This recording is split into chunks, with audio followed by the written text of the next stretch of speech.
What lies behind the provocative burnings of the Quran in Sweden, and for that matter in Denmark? Is it merely an excess of liberal zeal for freedom of speech and expression? Well, that would be condemnable enough, in my opinion. People should not have their religion, their prophets, and so on routinely and for no reason that can be ascertained, insulted, denigrated, and the rest.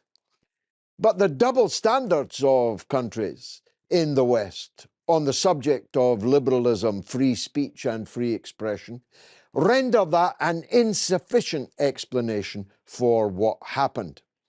Charlie Hebdo, we are told, has to be tolerated in the interests of free expression, even though it, metaphorically speaking, has burned more than the Quran.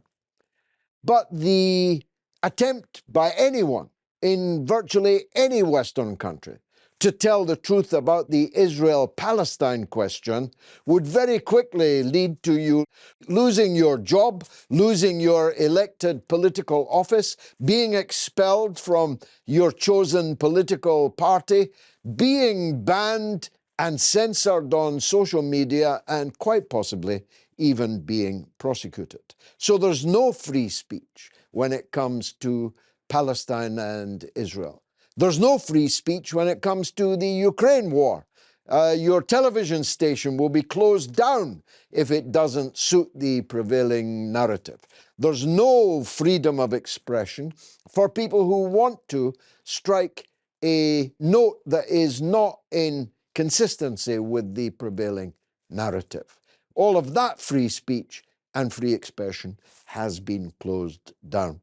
And then there's the geopolitical issues that are raised. Where was this Quran burned in Sweden? Outside the Turkish embassy. Turkey, a member of NATO and possessing the veto power on Sweden's application to join NATO, which they duly vetoed. But maybe the Swedish government didn't really want to join NATO, knew that the burning of the Quran outside the Turkish embassy would be likely to anger the Turks. Indeed, it angered everyone around the Muslim world. There were demonstrations as far away as Indonesia. It was denounced by Saudi Arabia, by Qatar, by all the Gulf countries. It was denounced routinely around the Muslim world. But Turkey had the power over Sweden's military political destiny and has used it. All sorts of conspiracy theories have now sprung forth. Was this a Russian plot to scupper Sweden's attempt to join the NATO, North Atlantic Treaty Organization, the US-led military alliance? Who was behind it? What are the limits of freedom of speech and expression? I think it's a subject worth exploring.